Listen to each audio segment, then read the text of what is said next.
தமிழ்நாட்டுல இருக்கிற ஒரு சின்ன கிராமம். ஆனா அங்க நடந்த சம்பவங்கள் உலகம் முழுக்க பேசப்பட்டவை. அந்த இடம்தான் முகையூர் மகிவை மாதா அருள் தலம்.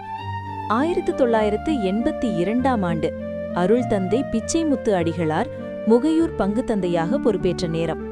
அந்த காலத்துல இருந்து முகையூர் மக்களின் விசுவாசம் அசாதாரணமா வளர ஆரம்பிச்சது. அதுவும் அன்னை மரியாள் மீதான பக்தி ரொம்ப ஆழமா வேரூன்ற ஆரம்பிச்சது. 1982 ஜூலை 15 அதிகாலை 3 மணி பங்கு தந்தையின் வீட்டுக்கதவு திடீர்னு தட்டப்பட்டது. கதவு திறந்ததும் ஒரு வயதானவர் வாயிற்படியில் முழந்தாளிட்டு காத்திருந்தார். அவர் சொன்ன அந்த வார்த்தை தான் அவ்வூரில் நடந்த அதிசயத்தின் தொடக்கம். சுவாமி, என் மகள் கையில் நற்கருணை வந்துள்ளது. இந்த நேரத்தில் தொந்தரவு வேண்டாம்.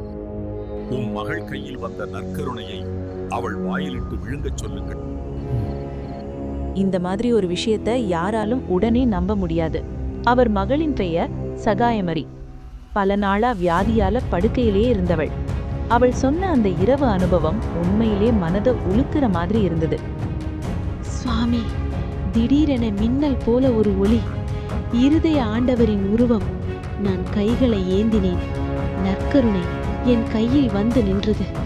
மீண்டும் அவள் அருள் தந்தையின் அறையில் இருந்த இருதய ஆண்டவரின் உருவப்படத்தை பார்த்து கைகளை நீட்ட, பங்கு தந்தை முன்னாலேயே மீண்டும் அவள் கையில் நற்கருணை தோன்றியது.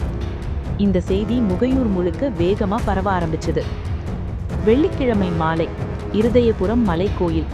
உதவி பங்கு தந்தை, இன்று நாம் ஒரு அதிசயத்தை காண போறோம் என்று கூறிவிட்டு திருப்பலியை தொடங்கினார். திருப்பலி முடியும் நேரம் சகாயமரி திடீர்னு இயேசுவேன்னு கத்தி கைகளை ஏந்தினாள். அவள் கையில் மீண்டும் நற்கருணை. நற்கருணையை நாவில் ஐத்தவுடன் அவள் மயங்கிவிட்டாள். உடனே பங்கு தந்தை இல்லத்திற்கு அழைத்து செல்லப்பட்டாள். மேலே பார்த்து கொண்டே ஒரு வெள்ளை பேப்பரில் எதையோ எழுதி பங்கு தந்தையிடம் கொடுத்தாள். 3வது நாள் ஞாயிற்றுக்கிழமை. அவள் வாய்க்கு அருகில் நற்கருணையை கொண்டு போனதும் அவள் ஆமேன்னு சொன்னாள். அந்த நிமிஷத்துல அதிசயம் நடந்தது. அவள் எழுந்தாள், நடந்தாள், பேச ஆரம்பிச்சாள். கைகளை விரிச்சு இறைவனுக்கு நன்றி சொன்னாள்.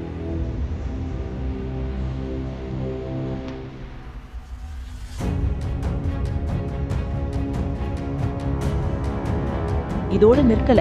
சில நாட்களுக்கு பிறகு அந்த நற்கருணையை தொட்ட அருட்சகோதரி லில்லி பக்கவாதத்திலிருந்து முழுசா குணமடைஞ்சாங்க.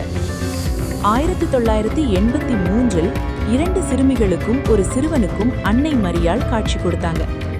1985 பிப்ரவரி 11 அன்னைக்கான கெவி கட்டி முடிக்கப்பட்டது. அன்னைக்கு பெயர் சூட்டப்பட்டது, முகையூர் மகிமை மாதா. இது வெறும் கதை கிடையாது நண்பர்களே. இது விசுவாசத்தால் என்னெல்லாம் நடக்க முடியும்னு சொல்ற ஒரு சாட்சி.